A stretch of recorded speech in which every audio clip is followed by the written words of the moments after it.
آپ بغداد کی کسی گلی سے اپنے شاگردوں کے ساتھ گزر رہے تھے کہ رستے میں ایک شرابی نشے میں دھت پڑا تھا۔ اس کے کپڑے میلے تھے اور حالت بہت خستہ تھی۔ اس نے شیخ عبد القادر جیلانی کو صدا دی، اے عبد القادر، اللہ قادر ہے کہ نہیں؟ شیخ مسکرائے اور فرمایا، بے شک اللہ قادر ہے۔ اس شرابی نے پھر وہی سوال کیا، اے عبد القادر، اللہ قادر ہے یا نہیں؟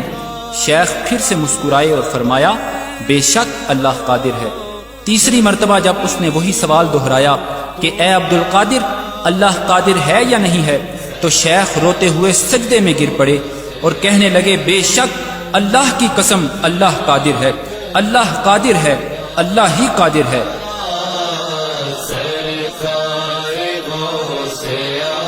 پھر انہوں نے اپنے شاگردوں کو حکم دیا کہ اس شرابی کو یہاں سے اٹھاؤ، اسے نہلاؤ اور کھانا کھلاؤ۔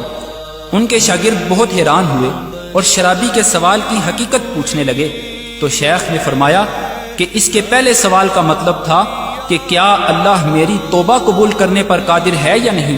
تو میں نے جواب دیا، بے شک اللہ قادر ہے۔ اس کے دوسرے سوال کا مطلب تھا کہ کیا اللہ مجھے تمہارے مقام تک پہنچانے پر قادر ہے یا نہیں؟ تو میں نے جواب دیا، بے شک اللہ قادر ہے۔ اور اس کے تیسرے اور آخری سوال کا مطلب تھا کہ کیا اللہ تمہیں میرے مقام تک گرانے پر قادر ہے یا نہیں؟ تو مجھ پر اللہ کا خوف طاری ہو گیا اور میں روتے ہوئے پکار اٹھا، بے شک اللہ ہی قادر ہے، اللہ ہی قادر ہے، اللہ ہی قادر ہے۔ اور میں اللہ کی ہیبت کی تاب نہ لاتے ہوئے سجدے میں گر پڑا اور فریاد کی کہ اے اللہ، مجھے آفتوں سے محفوظ رکھ اور مجھے معاف فرما دے اور میرے عیبوں پر پردہ ڈالے رکھ۔ ورنہ کہے گی دنیا۔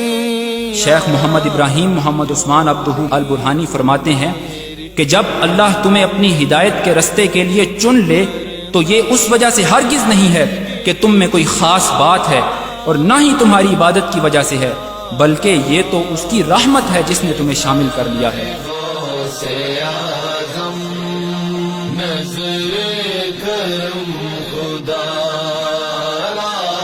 اور وہ اسے کسی بھی لمحے تم سے چھین سکتا ہے، لہٰذا کوئی بھی شخص اپنے عمل یا عبادت کی وجہ سے دھوکے میں نہ رہے کہ وہ بھولے بھٹکوں کو حقارت کی نظر سے دیکھنے لگے، کیونکہ اگر تم پر اللہ کی رحمت نہ ہوئی ہوتی تو آج اس کی جگہ تم ہوتے۔ پاک ہے وہ جو حالات کو تبدیل کرتا ہے لیکن خود تبدیل نہیں ہوتا۔ ہمیشہ اللہ تعالیٰ سے ثابت قدمی کی دعا کریں اور اپنی نماز کے سجدوں میں 3 مرتبہ یہ دعا کرتے رہیں، اللہم یا مقلب القلوب ثبت قلبی علی طاعتک، اے دلوں کو پھیرنے والے میرے دل کو اپنی اطاعت پر ثابت قدم رکھ۔ کیونکہ کسی بھی قوم میں حقیقی تبدیلی تب ہی ممکن ہوتی ہے جب معاشرے کے افراد کی انفرادی اصلاح ہو جاتی ہے اور دلوں کی پاکیزگی سے قوم میں باہمی محبت اور اتحاد پیدا ہو جاتا ہے، تب ہی قوم ایک یکجا اور عظیم قوم بن کر اٹھتی ہے۔ آؤ پہلے اپنے اندر تبدیلی لائیں، آؤ محبت اور اتحاد پھیلائیں، آؤ نفرت اور تفریق مٹائیں، آؤ اسلام کو دوبارہ عظیم بنائیں۔